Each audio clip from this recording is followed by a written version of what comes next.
ఐటీలో ఎంట్రీ కావాలా? Trainee software engineer గా అజా కోడింగ్ ట్యూటర్ లో 2 వీక్స్ ట్రయల్ పీరియడ్ లో వెంటనే చేరండి. నమస్కారం, వెల్కమ్ టు సుమన్ టీవీ. నేను గీతాంజలి. కార్తీక పౌర్ణమికి దీపారాధన చాలా ముఖ్యమని చెప్తారండి. అందులోనూ ఎన్ని దీపాలు మనం వెలిగించాలి, ఎన్ని ఒత్తులతో వెలిగించాలి, ఏ ద్రవ్యాన్ని మనం వినియోగించాలి, ఇలా చాలా సందేహాలు ఉంటాయి కదా. అలాగే పౌర్ణమి రోజున దానాలు చేయటం కూడా చాలా ముఖ్యం. ఎంతో విశిష్టత ఉండి దానాలకని చెప్తూ ఉంటారండి. ఏమిటా విశిష్టత? మనం ఏవి దానంగా ఇస్తే మంచిది, మనకు కలిగేటువంటి ఫలితం ఏంటి తెలుసుకుందాం. వివరించేందుకు ప్రస్తుతం మనతో పాటు ఉన్నారు ప్రముఖ జ్యోతిషులు బ్రహ్మశ్రీ నందిబట్ల శ్రీహరి శర్మ గురువు గారు. వారితో మాట్లాడదాం. గురుగారు నమస్కారం అండి. వాగర్థావివ సంపృక్తౌ వాగర్థ ప్రతిపత్తయే జగతః పితరౌ వందే పార్వతీ పరమేశ్వరౌ. సదాశివసమారంభాం శంకరాచార్య మధ్యమాం అస్మదాచార్య పర్యంతం వందే గురుపరంపరాం.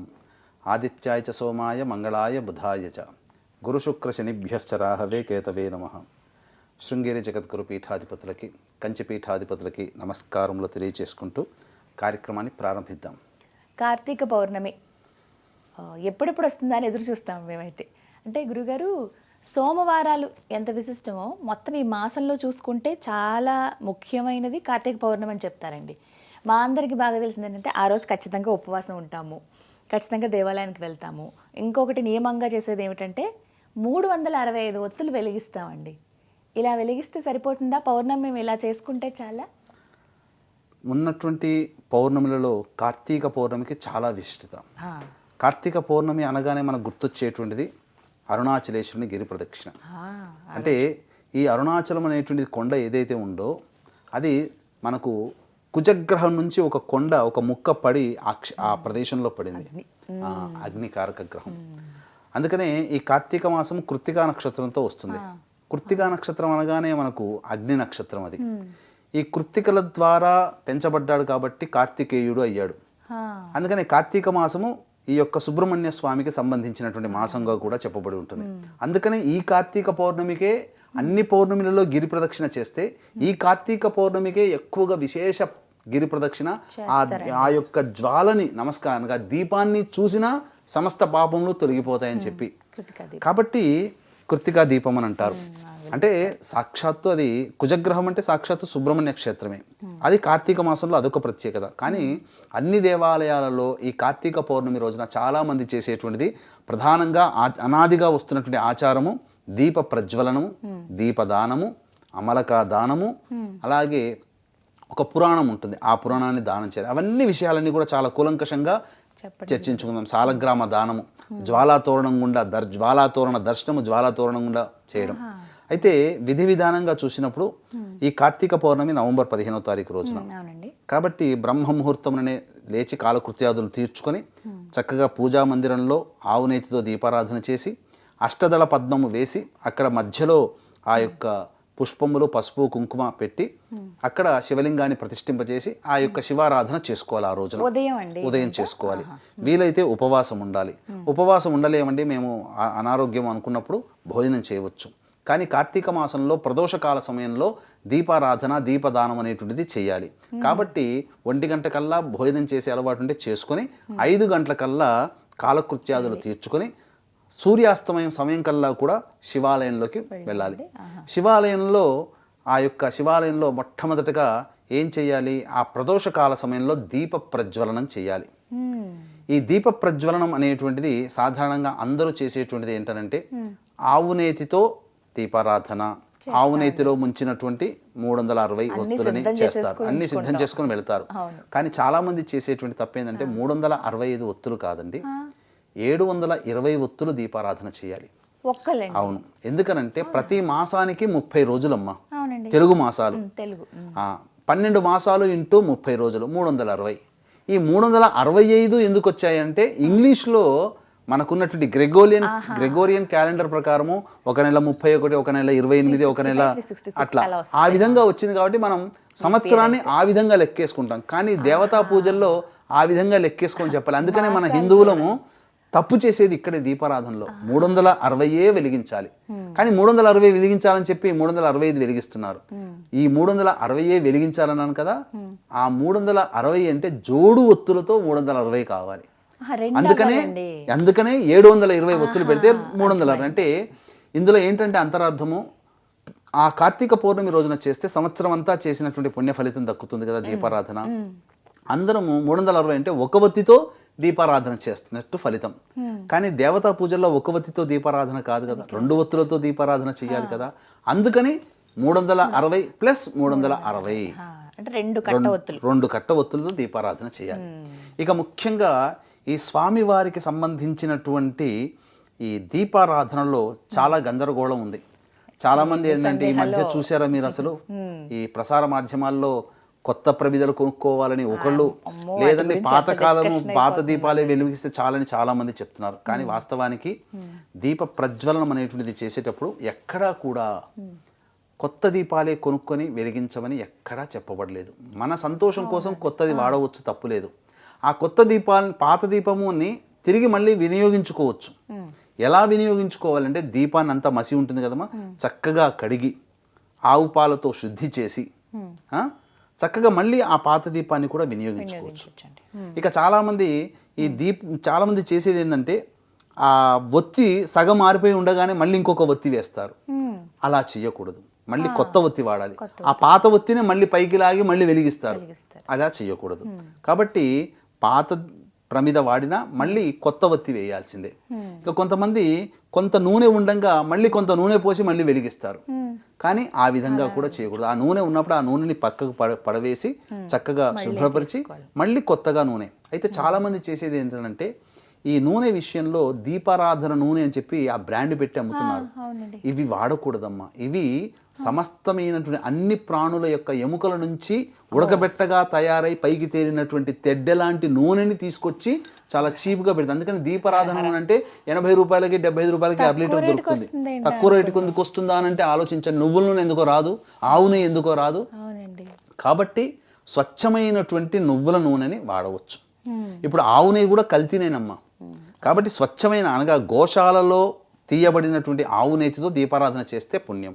స్వచ్ఛంగా గానుగ నూనె దగ్గర తీసినటువంటి నల్ల నువ్వుల నూనెతో దీపారాధన చేస్తే పుణ్యం. ఇక ఈ యొక్క నూనెల్లో ఇవే నూనె వాడమని చెప్పబడలేదు, కానీ 2 నూనెలు మాత్రం శ్రేష్టమని చెప్పబడింది.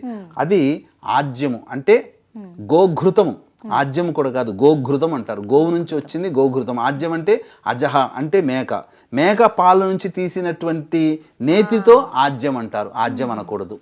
గోఘృతం అనగా ఆవు నెయ్యి లేదా నువ్వుల నూనె, ఇవి 2. ఇక మధ్యమము చెప్పబడినటువంటిది అంటే విప్ప నూనె వాడవచ్చు, ఆముద నూనె వాడవచ్చు, వేప నూనె వాడవచ్చు, అలాగే కొబ్బరి నూనె కూడా వాడవచ్చు. ఈ 4 కూడా వాడవచ్చు, లేదా అన్ని కలిపిన దాంతో కూడా దీపారాధన చేయవచ్చు. ఇక సంబంధించినటువంటి ఈ యొక్క ప్రధానంగా ఈ దీపారాధన అనేటువంటిది చేసేటప్పుడు ఒక శ్లోకముని చదువుకుంటూ చేయాలమ్మా. వీక్షించేటువంటి ప్రేక్షకులు ఈ యొక్క దీపారాధన చేసేటప్పుడు ఈ కింది శ్లోకాన్ని చదువుకోవాలమ్మా. కీటాః పతంగాః మశకాశ్చ వృక్షాః జలే స్థలే ఏ విచరంతి జీవాః దృష్ట్వా ప్రదీపం నచ జన్మ భాగినః భవంతు నిత్యం స్వపచాహి విప్రాహ. అంటే దీని యొక్క అంతరార్థం ఏంటంటేనమ్మా, ఈ శ్లోకంని చదవలేకపోయినా ఇప్పుడు చెప్పబోయేటువంటి భావాన్ని మనసులో చదువుకుంటూ చేసినట్లయితే దీప ప్రజ్వలన ఫలితం దక్కుతుంది. అంటే ఈ కార్తీక మాసములో దేవాలయంలో గనక లేదా తులసి బృందావనం దగ్గరనైనా దీపారాధన చేసినటువంటి మానవులకి ఈ మానవులతో పాటు ఈ దీపాన్ని క్రిమికీటకాదులు చూస్తారు, జలచరంలో ఉన్నటువంటి ప్రాణులు చూస్తారు, వృక్షము కూడా ప్రాణియే, వృక్షము చూస్తుంది. అలాగే సమస్త భూమి మీద ఉన్నటువంటి సమస్త ప్రాణులు, ఆకాశంలో ఉన్నటువంటి అంతరిక్షంలో ఉన్నటువంటి పితృదేవతలు అందరూ ఈ యొక్క దీపారాధన చేసేటప్పుడు, ఆ వారసులు కూడా వెలిగించేటప్పుడు ఆ పితృదేవతలు కూడా చూస్తారు. వాళ్ళకందరికీ కూడా ఉత్తర క్షణమే మోక్షము కలుగుగాక అనే భావంతో చేయాలి. ఇక ఈ దీపపు కాంతిలో క్రిమికీటకాదులు కొన్ని పడి చనిపోతాయి తెలియకుండానే. అటువంటి దీపపు కాంతిలో భస్మమైనటువంటి ప్రాణికి ఉత్తర క్షణమే స్వర్గలోక ప్రాప్తి కలుగుతుందమ్మా. ఈ కార్తీక పౌర్ణమి రోజున విశేషంగా సంధ్యా సమయంలో చేయాలి. అంటే 6:04 సూర్యాస్తమయం అయితే 45 నిమిషాలు, అంటే 6:04 నుంచి 6:52 మధ్య కాలంలో చేసేయాలి దీపారాధన. ఇంటి దగ్గర అండి, దేవాలయానికి వెళ్ళి ఇంటి దగ్గర చేయవచ్చు, తులసి బృందావనం దగ్గర చేయవచ్చు, దేవాలయంలో చేయవచ్చు, ఎక్కడ చేసినా ఫలితం ప్రదేశాన్ని బట్టి ఫలితం యొక్క మహత్యం మారుతూ ఉంటుంది. కాబట్టి దేవాలయంలో చేస్తే విశేషం. ఈ సమయం ఒకటి గుర్తుంచుకోండి. అలాగే ఉసిరిక దీపం వెలిగిస్తూ ఉంటారండి ఈ రోజున. ఉసిరికాయ పైన ఒక్క ఒత్తి పెడుతూ ఉంటారు, లేకపోతే పువ్వు ఒత్తులు అంటారు కదా అవి, లేకపోతే 2 ఒత్తులు పెడుతుంటారు. అసలు ఉసిరి దీపం ఎలా పెట్టాలి? ఉసిరి దీపం అన్నప్పుడు చాలా మంది చేసేటువంటిది ఏంటంటే లోపల ఉన్నటువంటి గింజని తొలిచి వేసి అందులో ఆవు నెయ్యి వేసి పెడుతుంటుంటారు. అంటే నిమ్మకాయ డొప్పని ఇలా తీసి ఎలా అయితే పెడతామో అలా. కానీ ఉసిరికకు అలా పెట్టకూడదు. ఉసిరికను ఏ విధంగానైతే తీసుకొస్తామో చక్కగా శుభ్రంగా కడిగిన తర్వాత ఆ ఉసిరిక మీద ఒక ఒత్తి, ఆ ఒక ఒత్తిని ఆవు నెయ్యిలో తడిపి దీపారాధన చేయాలి. కొంతమంది పిండి దీపారాధనలు కూడా చేస్తారు. పిండి దీపారాధన చేసేటప్పుడు బియ్య పిండి కానీ గోధుమ పిండి కానీ వాడతారమ్మా. ఆ వాడినప్పుడు అందులో స్వచ్ఛమైన ఆవు పాలు వేసి బెల్లం కూడా కొద్దిగా వేసి అదంతా కూడా కచాపిచిగా నలిపి కుందిగా దీపంలాగా తయారు చేసి ప్రమిదలాగా తయారు చేసి అందులో ఆవు నెయ్యితో దీపారాధన చేసి వేయొచ్చు, లేదా ఒక ఒత్తి దీపారాధన అయినా చేయవచ్చు. ఆ విధంగా చేయవచ్చు. ఈ కట్ట ఒత్తులు కూడా అలా చేయవచ్చునమ్మా, తప్పేమీ లేదమ్మా. అంటే ఎన్ని రకాలు ఉంటాయి అనేది ఒక సందేహం చాలా మంది. ఆ శివాలయంలో సాయంకాల ప్రదోషకాల సమయంలో అర్చన చేయాలి. బిల్వ దళాలతో అర్చన చేస్తే ధనము సామ్రాజ్యము ప్రాప్తి అవుతుంది. అలాగే దూర్వము అనగా గరికలతో గనక అర్చన చేస్తే సమస్తమైనటువంటి ఉపద్రవాలు తొలగిపోతాయి. ఇంకా వీక్షించేటువంటి సుమన్ టీవీ ప్రేక్షకులకి గమనిక, ఈ యొక్క త్రిపురాసురులను సంహరించిన క్షేత్రము త్రిపురాంతకంలో సాక్షాత్తు ఈశ్వరుడే ఆ త్రిపురాసుర సంహారం జరిగింది. అటువంటి త్రిపురాంతక క్షేత్రంలో జాతకరీత్యా కలుగు విద్య, వివాహ, ఉద్యోగ, దాంపత్య, సంతాన, అనారోగ్య సమస్యల నివారణకి, శనిదోష పరిహారాలకి సర్వదోష నివారణ హోమాలు అనేటువంటి చేయించడం జరుగుతుంది. పర్ హెడ్ 1500 రూపాయలకి. అవకాశం ఉన్న వాళ్ళు కార్యక్రమ తదనంతరం కాంటాక్ట్ చేసి పూర్తి వివరాలు తెలుసుకోవచ్చు, గోత్రనామాదులు నమోదు చేసుకోవచ్చు. ఇక జిల్లేడు పుష్పాలతో, శ్వేత జిల్లేడు, తెల్ల జిల్లేడు పుష్పాలతో చేస్తే సమస్త శత్రుబాధలు, ప్రయోగ బాధలు తొలగిపోతాయి. కాబట్టి కరవీర పుష్పంలో అంటే గన్నేరు పుష్పంలో అనగా పచ్చగన్నేరు, బిళ్ళగన్నేరు కాదమ్మా, మామూలుగా పూజకు చేసే గన్నేరు పుష్పములతో గనక అర్చన చేస్తే ఇష్టకన్య, ఇష్ట వరప్రాప్తి అంటే కోరుకున్న జీవిత భాగస్వామి లభిస్తాడు. ఈ విధంగా అనేక పుష్పాలతో అర్చన ఆ రోజున సాయంకాల సమయంలో చేయవచ్చు. ఇక ముఖ్యంగా కూడా ఈ యొక్క కార్తీక పౌర్ణమి రోజున దానము చాలా విశేషమమ్మా. దానాది కార్యక్రమాలు చేయాలి. సాలగ్రామ దానము అనేటువంటిది ఒకటి బ్రాహ్మణుడికి, ఒకటికి దేవాలయంలో సాలగ్రామ దానం చేయాలి. అలాగే దీపదానము కూడా బ్రాహ్మణుడికి, ఈ యొక్క సంబంధించినటువంటి బ్రాహ్మణుడికి మరియు దేవాలయంలో విష్ణు ఆలయం, శివాలయంలో దీపదానం చేయాలి. దీపదానం చేసేటప్పుడు కూడా ఆ దీపములో ఆవు నెయ్యి వేసి ఒత్తి 2 ఒత్తులు వెలిగించి సంకల్పం చెప్పుకొని ఆ విధంగా ఇచ్చేవాళ్ళు పుచ్చుకునే వాళ్ళ సంకల్పాలు చెప్పుకొని దీపదానం చేయాలి. ఇక తరువాత ముఖ్యంగా ఉసిరిక దానం, అమలక దానం కూడా చేస్తే చాలా ఆరోగ్యం అమ్మ.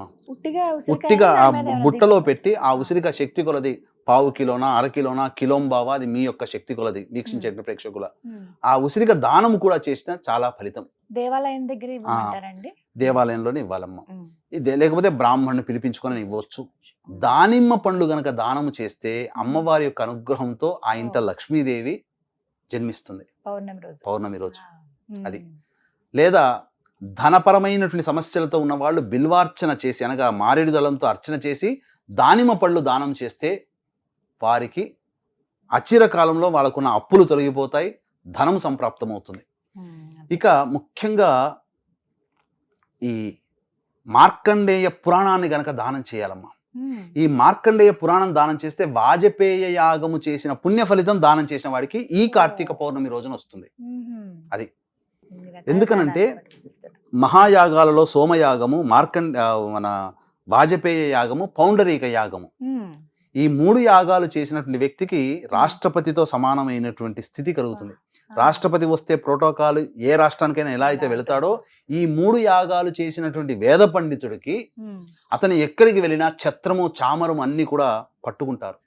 ఆ ప్రోటోకాల్ అతను, బ్రాహ్మణులు అట్లా ముందుంటారు. అది చాలా గొప్పదైనటువంటి స్థితి అమ్మ. చాలా మంది మహానుభావులు ఉన్నారు ఈ యొక్క వాజపేయ, పౌండరిక, సోమయాగములు చేసిన వాళ్ళు. వాళ్ళని చూసిన నమస్కారం చేసినా ఆ పుణ్య ఫలితం వస్తుంది. ఆ మార్కండేయ పురాణాన్ని గనక ఆ రోజున గనక దానం చేస్తే వాజపేయ యాగం చేసినటువంటి పుణ్య ఫలితం వస్తుంది. ఈ విధంగా చక్కగా చేసి ఆ శివాలయంలో జ్వాలాతోరణం ఉంటుంది. ఆ జ్వాలాతోరణం గుండా కుటుంబ సభ్యులు ముమ్మార్లు శివనామస్మరణ చేసుకుంటూ ప్రదక్షిణ చేసినా, లోపల గుండా వెళ్ళినా అపమృత్యు భయదోషాలు తొలగిపోతాయి. ఇక దీపారాధనలో ముఖ్యంగా మనకు ఈ నక్షత్రాలు వచ్చిన తర్వాత దీపారాధన చేస్తాం కదమ్మా. 27 దీపాలు గనక వెలిగించినట్లయితే నక్షత్ర దీపారాధన చేసిన పుణ్య ఫలితం దక్కుతుంది. అప్పుడు ఒక్కొక్క ఒత్తి వేయొచ్చండి? వెలిగించవచ్చమ్మా. చక్కగా అందులో 3 ఒత్తులు కలిపి ఒక ఒత్తి, ఆ విధంగా ఒక్కొక్క ఒత్తి చేయవచ్చు. ఇక మరీ ముఖ్యంగా చెప్పాల్సినటువంటిది ఏంటంటే ఈ యొక్క అన్ని నూనెలు, ఆముదం నూనె, వేప నూనె, విప్ప నూనె, కొబ్బరి నూనె, నువ్వుల నూనె, అలాగే ఈ సంబంధించినటువంటి ఈ ఆవు నెయ్యి, ఇవన్నీ కూడా కలిపి దీపారాధన కూడా వెలిగించవచ్చు. సమస్తమైనటువంటి సన్మంగళం కలుగుతుంది. ఇలా అన్ని రకాలైనటువంటి దీపాలతో గనక చేసినట్లయితే ఆ కార్తీక పౌర్ణమి రోజున చాలా పుణ్యప్రదమమ్మ. పితృదేవతల యొక్క అనుగ్రహం కూడా కలుగుతుందమ్మా. అందుకనే ఈ పితృదేవతల యొక్క దోషములు ఉన్నటువంటి కుటుంబాలలో చాలా మటుకు వంశం అభివృద్ధికి రాదు. ఏదో ఒక రకమైన అడ్డంకి, పిల్లలకి పెళ్లి కాకపోవడం, సంతానం కలగకపోవడం, ప్రమోషన్లు రాకపోవడం, జీవితంలో సరైన ఉద్యోగం లభించకపోవడం, కుటుంబ సభ్యుల మధ్య అవినాభావ సంబంధాలు లేకుండా ఎప్పుడు ఉండడం, ఇల్లు కట్టుకోలేకపోవడం, ఇలా ప్రతిదీ సమస్యగా ఉంటుంది. ఆ కార్తీక పౌర్ణమి రోజున దీపారాధన చేస్తే పితృదేవతల యొక్క అనుగ్రహం కూడా కలుగుతుందమ్మా.